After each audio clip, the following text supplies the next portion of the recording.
Hello everyone, this is Tan here, and in this video I have domination gameplay on Magma using the Peacekeeper, Suppressor, and Fastmag. So, I'm gonna talk about the DLC, my opinions and weapon recommendations instead then. So, I'm gonna start off with the weapon recommendations first. Kinda makes up of what I was trying to do with my plan though. My plan was trying to do the class recommendation for each new maps, but then I decided not to because it's not just like it takes so much work, but it's just that I don't have like lots of time to spend on making super high quality videos. So I decided not to, instead just go with a swarm, regular swarm. It could be double swarm, triple swarm, or just a single swarm. And I plan to do Ground War 2 as well. I'm trying to get into at least one DLC maps and Ground War gameplay. I'm kind of bored with domination. It's just boring, and it's full of parties, and it can be like hard. It's really hard to beat out the parties that are that has better communications and skills. It's hard still. Going against party is not easy at all. So about I really enjoy the DLC, 4 maps including Zombie 2 as well. Magma is one of my favorite. I know some people hate it because of how this map works. I mean the layout and the hazards of having a lava pass through, and if you touch it you die instantly. I like Magma because, well, it's the location, it's in Japan, so and I really like it. And the village name, I believe it's called Kitakyoshu. Yeah. And this location is real, of course, and you can look it up on Google. And I read some of the information about the town, and it seems to be pretty like contains like high technology stuff, like monorail for instance. But the monorail in this map, it's look a little bit different. Of course, it's more futuristic and has the rail on top, and then the train like beneath the rails or something like that. So I don't know how to describe it. Inverted, I think, inverted shuttle, something like that. So, and Magma offers like varieties of engagements, like close, mid, and long range. And the Peacekeeper is not that bad either. The Peacekeepers are hybrid between submachine gun and assault rifles. But really, for the Peacekeeper, it focuses more on mobility and range rather than close range combat. But if I have to go to like close range areas, I just simply switch to my secondary. Either the B-23R or Cat-40 will be really useful if I need to go into the buildings, or if I don't want to, I just simply raise my sights up and just keep strafing with it. And moving while you're aiming down the sights with the Peacekeeper is fast. It's like you having the M27 with the stock and you just keep moving. Similar speed though. Except that Peacekeeper, you don't need to stock. I mean, it's already good, and I feel like it has a stock built in. But this is just me though. I don't know what you guys think about when you're aiming down the sights with the Peacekeeper. You move quite fast though. But just reminder, the Peacekeeper level of zoom when you're aiming down the sight is equal to assault rifles, and I think that's why it makes you feel like you have a stock attachment on. But still, the mobility of the Peacekeeper is higher than the assault rifles, of course.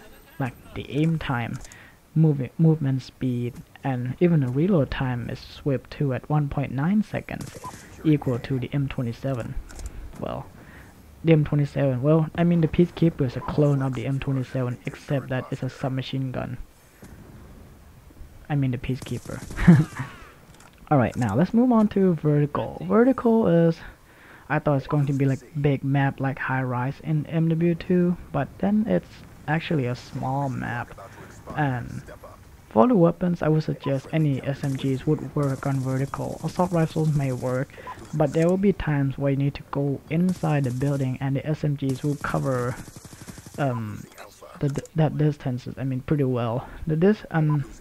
It's like close quarters combat in the middle, and you still can flank around with SMGs, but you need to be careful when you go out in the open, because once you go in the open it's kind of hard to find a cover, and you might be exposed to prepare enemy like assault rifles or something like that. So you need to be careful. And a lot of people um, really not trying to like spawn trap on vertical that much because the map, since the map is small, and the spawn may not like switch, and the location of the enemy where they can spawn, it can be like just like next to you or something like that. So if you plan on trying to spawn trap or try to take their flag, then you need to bring like more people with you, otherwise the spawn will not flip and you might find yourself, you know, in trouble, like you got killed and frustrated or something like that. So vertical, I really like vertical because I'm a rusher and I like to use SMGs, and I cannot decide which SMG is better. But right now I'm using like fast firing submachine guns like the MP7 Vector and Scorpion. I'm trying to use different weapons to find out which weapons is better. So that's just vertical. Now let's move on to Encore. I kind of talk about Encore in my Encore Double Swarm video already, but I'm gonna talk about it again. The map is, I'm gonna consider it as a medium-sized map, but it's most all about like open areas along sidelines. So bring your assault rifles like machine guns and snipers would do just fine. Some submachine guns with good accuracy like the Shikam CQB or the Peacekeeper would work well too as well. But you have like the MSMC, PDW, then you need to like stay like outside the concert amphitheater, otherwise you're gonna get picked up by snipers or assault rifles really easily. And when you try to move to one location and another, try to apply some caution when you move in, and try to use cover too when you're in the middle, because well, if you come out in the open, of course you expose your body and that's not good. You want to, of course, stay behind cover for better chance, or I mean less chance of you getting killed or picked up by somebody or something like that though. And the weapon that I recommend is of course the M27 if you watch my video.